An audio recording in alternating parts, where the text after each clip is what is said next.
address that comes from the campus community. It's a forum this week. Judy Rose of our staff, our show producer, spent a few minutes with the speaker for today. My name is Scott Sprenger, and I'm currently the Associate Dean in the College of Humanities, and I'm also a professor of French. What will you be speaking on in your forum? What's the title of your forum lecture? Well, the title is a little bit lofty. It is When Humanities Become the World. And the subject matter is the convergence of humanities disciplines with global trends in the marketplace. Now, you have spent a number of years as an associate dean in the humanities department working on trying to help students who major in humanities transition into an actual job, right, in the workforce. Did you major in humanities, and if so, what did your parents think about that? I did major in the humanities. My degree was in French, and then obviously I got graduate degrees in French, and I really didn't, frankly, talk about what I was studying when I was in college. I paid for it myself. For the longest time, I kept up the fiction that I was studying engineering, and over time, I had to reveal that I was studying French. Wait a second, you actually led them to believe you were going to be an engineer. How did that fiction unfold? Well, they frankly didn't ask a lot of questions. I was off at school, and I took a lot of different classes without declaring. I had the intention of studying engineering, and did a study abroad. Learned to speak French really well, and came back to the University of Washington, took a French lit class, and really never looked back after that. What is it about French that speaks to you? I don't want to belittle French. It's not so much French, I think, as the broader scope of the humanities. It could have been German, it could have been Italian. It just so happens, for personal reasons, I took French in college. I didn't study it in high school. I studied Spanish.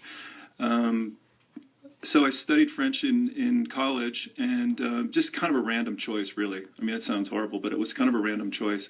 And then decided that I liked the language and wanted to go to France and spend a semester, a year. I ended up spending a whole year there and got really, really good in French. And you're about to spend quite a bit more time in France because you've just accepted a position as the provost of the American University in Paris. Is that right? That's right.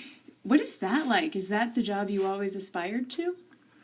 Actually not. I didn't know the job existed. I just happened to come across the ad in the Chronicle of Higher Education, and it was a provost job, so it seemed way out of my reach because I'm an associate dean and there are several ranks in between.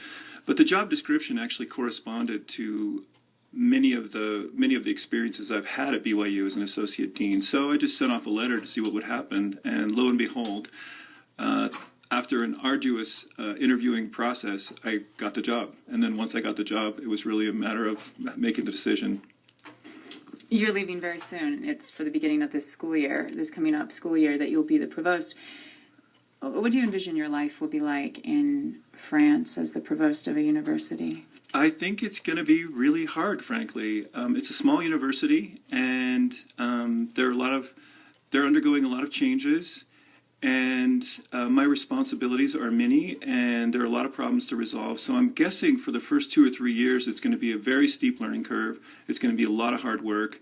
So perhaps not as glamorous as one might imagine, going off to live in Paris. I'm hoping things will settle down over time and that I will be able to enjoy Paris, but I'm guessing the first couple of years can be very difficult. Not a lot of leisurely walks by the sun and eating baguettes and picnics and that kind of thing. Maybe a few. I don't want to over-exaggerate. There are the weekends, and in France, of course, they do have vacation time, so I will be able to take some vacation, but the day-to-day workload is going to be enormous. I mean, I've already seen it, a lot of it unfolded after I accepted, and it's big. Tell me about some of the travel that you've done, or your favorite travel for pleasure as opposed to work.